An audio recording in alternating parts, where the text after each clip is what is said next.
Local Tim Thorne, and I am here today, or tonight, whatever I feel like, with Mrs. Naomi Wadsworth from the National Warplane Museum from Geneseo, New York. And, of course, we want to know about how Whiskey 7 ended up, the reception. We want to know about our cigars that made the flight over the Atlantic. And we want to know about the Geneseo Airshow that's coming up this July 12th and 13th. It's called The Greatest Show on Turf. So if you would, Mrs. Wadsworth. Thank you very much, Tim. First, I just want to say thank you to everyone who supported us on this journey, from the people who donated $6 a gallon for gasoline, to the corporate sponsors, to the individuals that gave a little bit more than that, to the ones who purchased the plaques. All of that made this trip possible. We got the most amazing homecoming on the way back to Geneseo. The fire trucks were out, and we got a nice hose down from either side, and we had about 250 people there to greet us. We had about 700 when we went off, and it just made us feel as special as any one of the stops that we made. Any of the veterans we spoke to, any of the things we participated in. It was an amazing experience for us, for our veterans, for our airplane, and your cigars. I did purchase 5 cigars in waterproof containers that I gave to all of the members of the crew flying over before we departed over the ocean, and they made it all the way there and back, and hopefully we'll get a chance to smoke them at the air show. It is a celebration of Return to Normandy this year, and Whiskey 7, being a D-Day veteran, will be jumping the Liberty Jump team again at the show. So she'll be the centerpiece for our museum at the show. But we have a lot of people coming in, some very special, unusual airplanes. For all of you aviation enthusiasts out there, the Mosquito is coming in from the museum down in Virginia Beach. We were supposed to have her last year, but we were able to get her this year. We also have a P-38 Lightning coming in, which is, I think, the first time we've ever had one at our show. So those are 2 very exciting, rare airplanes that are going to be there. They're going to fly numerous times during the weekend. So there's a lot of activity happening. Of course, we'll have some fighters and trainers and some bombers, and also lots of little unusual airplanes. So we've got some very neat and unique, special classic airplanes coming in too. So there's a lot to see.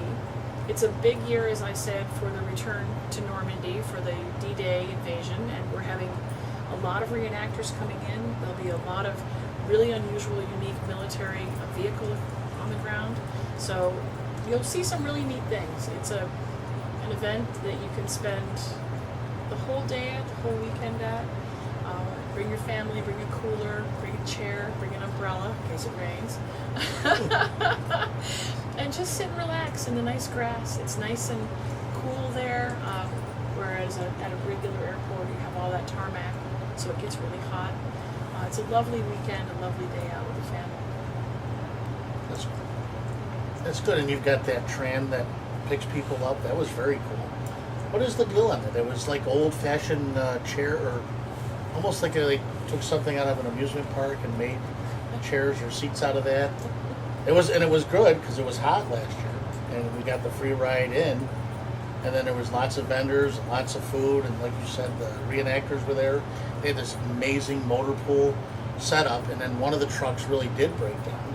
And so these guys just started rolling up their olive drab and khaki mechanic coveralls and threw the hood open, and you saw white T-shirts and guys digging in, and they fixed it, and they got it running. It would have been a scene right out of the past. Yep, that's true. We do have trams. We really try to make sure that we take care of our handicapped people that need a little extra help, or our elderly people that maybe don't want to walk over the turf. So that's really important to us, that they're comfortable and that they can get access to the flight line if they want to go there. The vendors, of course, are there. There's great food. You can bring something if you like, but if you'd like to purchase, there are great hamburgers and hot dogs, and a lot of different variety. The store, there are lots of different vendors with everything from military to toys and all kinds of stuff. We're supposed to have a bounce house for children that should be there, so that if maybe some activities the kids can do, they're a little bit different. So that'll be nice. And yeah, the reenactors are very interactive. If you want to go down and ask questions, they're able to answer those questions for you. They're happy to have you walk through their encampments.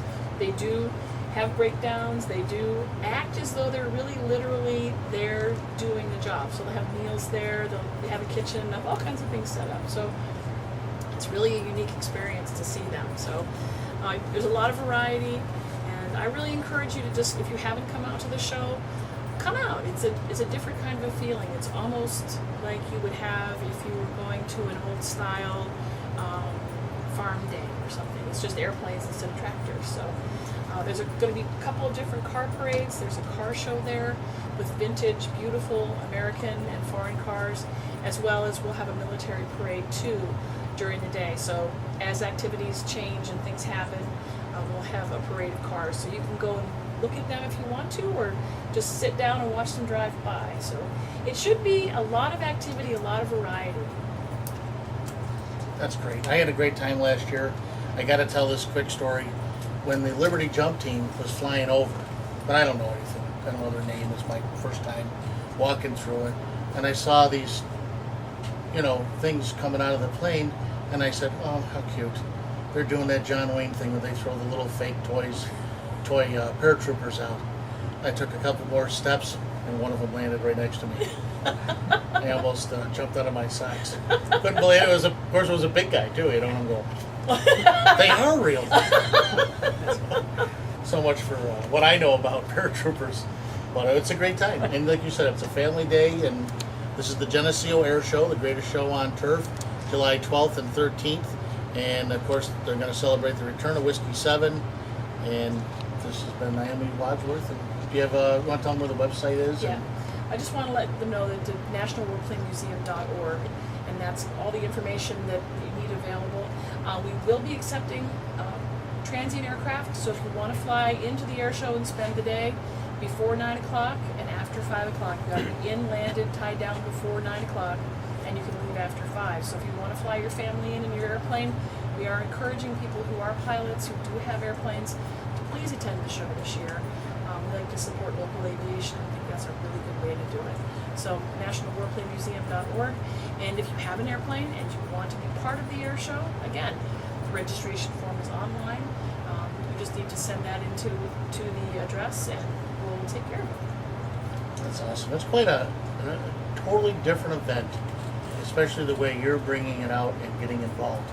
I mean, how many people would think you could fly your family in by plane or be part of the show and then hang out all weekend long and be this? It's almost like the military Renaissance fair.